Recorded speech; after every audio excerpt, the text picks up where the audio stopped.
seated.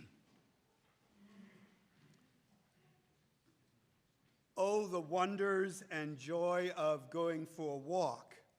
I suspect that the pandemic has prompted more of us to take up walking than we ever imagined. Taking a stroll around your apartment or your house, longer walks around the block, or depending on your ability, taking longer walks along the lakeshore, walks alone or walks with friends. What is it about spending time having conversation as we walk?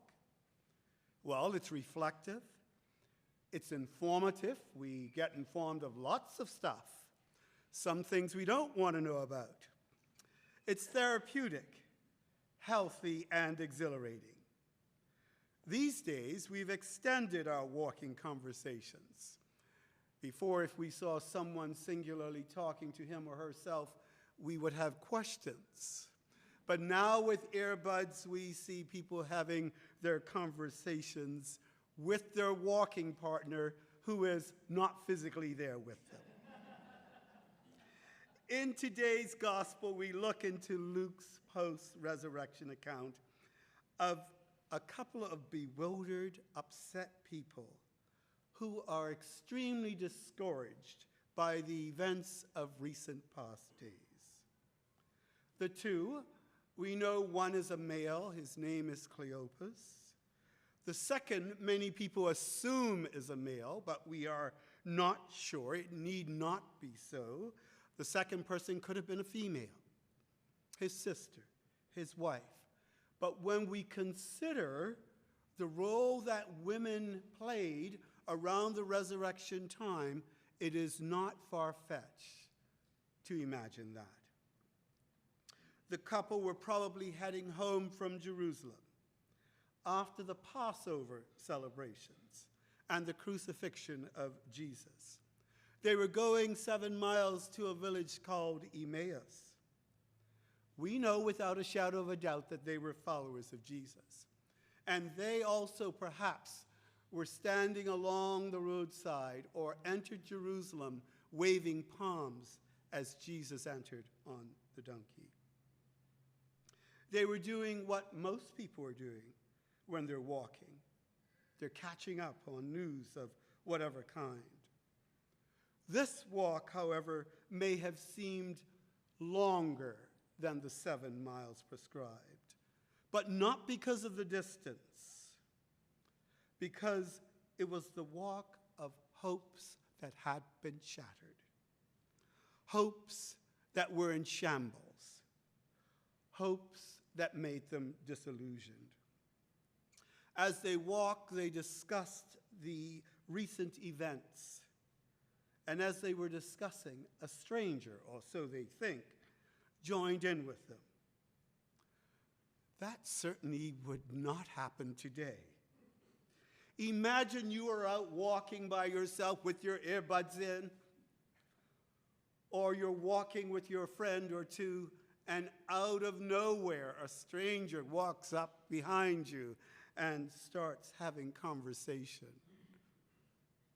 Wouldn't you be shocked? How would you respond?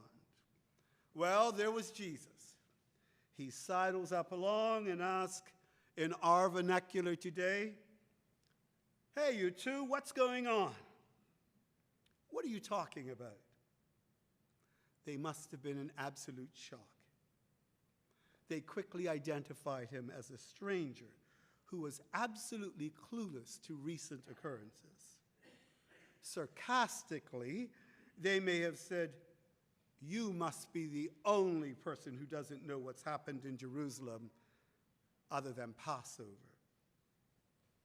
Imagine one of our hot news topics of the day, and there are many we can choose from, and you're out with your walk discussing with your friend, and someone comes out of nowhere and asks you what's going on.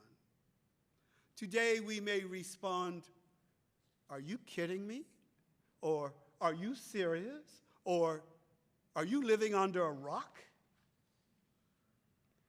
In the midst of their chiding, 4 provocative words stand out as they respond to Jesus.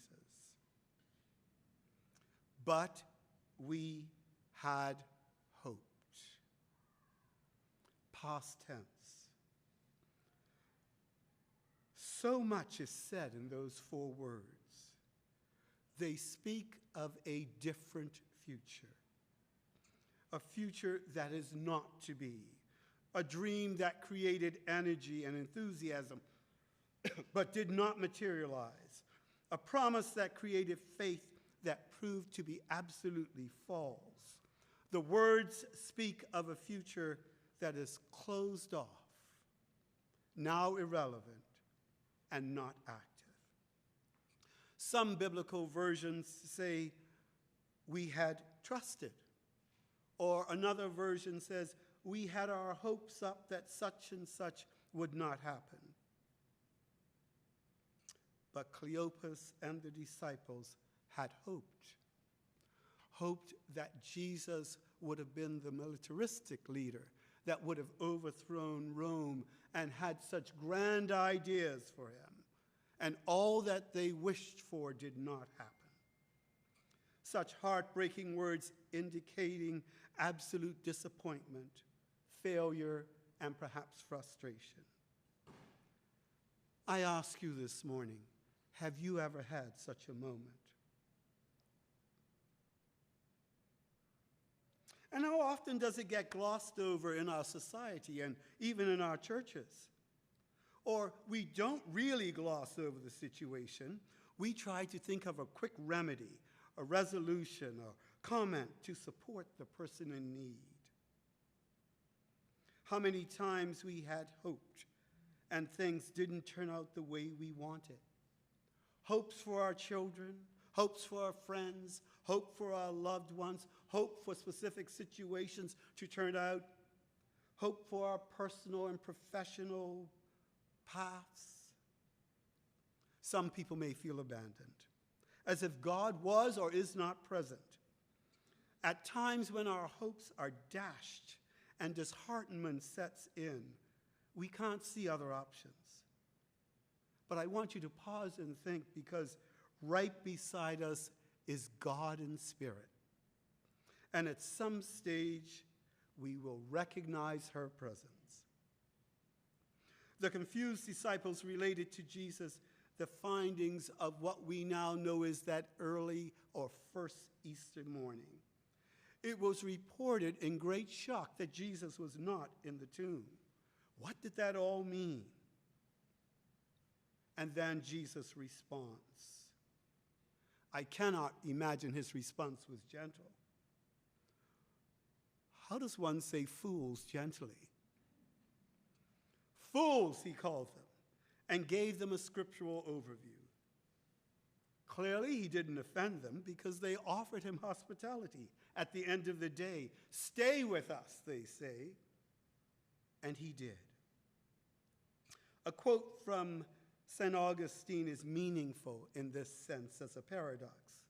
You see, Jesus, the teacher, was walking with them along the way, but Jesus himself was also the way. The Emmaus Lucan account is sometimes called every Christian's journey. It has all the elements of the Christian life. There's hope, there's discouragement, there's doubt, there's risk, there are times of faith, there's the spirit of companionship, there's hospitality, interpreting the scriptures, the presence of Christ in the sacraments, profound wonder and incomparable joy in sharing the good news of God made known in the risen Christ. And then it happened. It was at dinner that their hopes were revealed in an unexpected way. The text said that their previously glossed over eyes were opened and they recognized Jesus. Can you recall a moment in your life when there was a situation that you were involved in or you were looking at and you just couldn't understand it? You couldn't see it for what it's worth. Or it may have been a relationship, and suddenly you see that person in a new and interesting way. Their eyes were opened.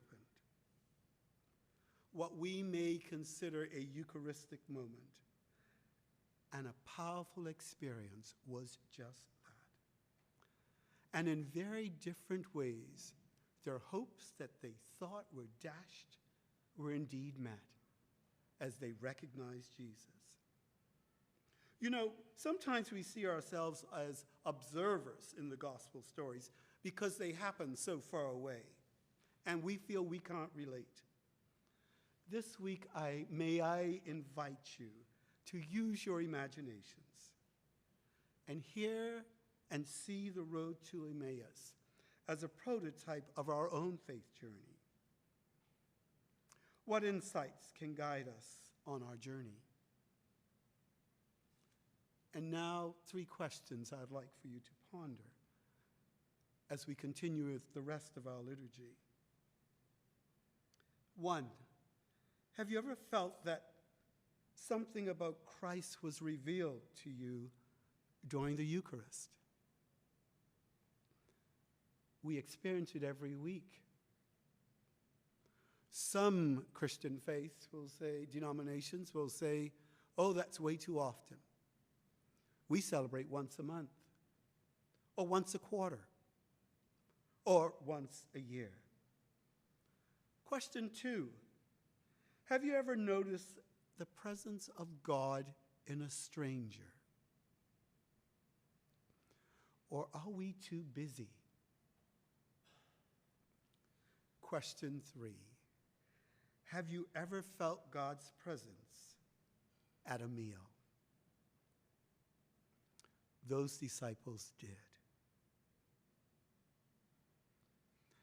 As we go on in our journey of hope, I encourage you to know, regardless of how you feel, God is near. God is near. Amen.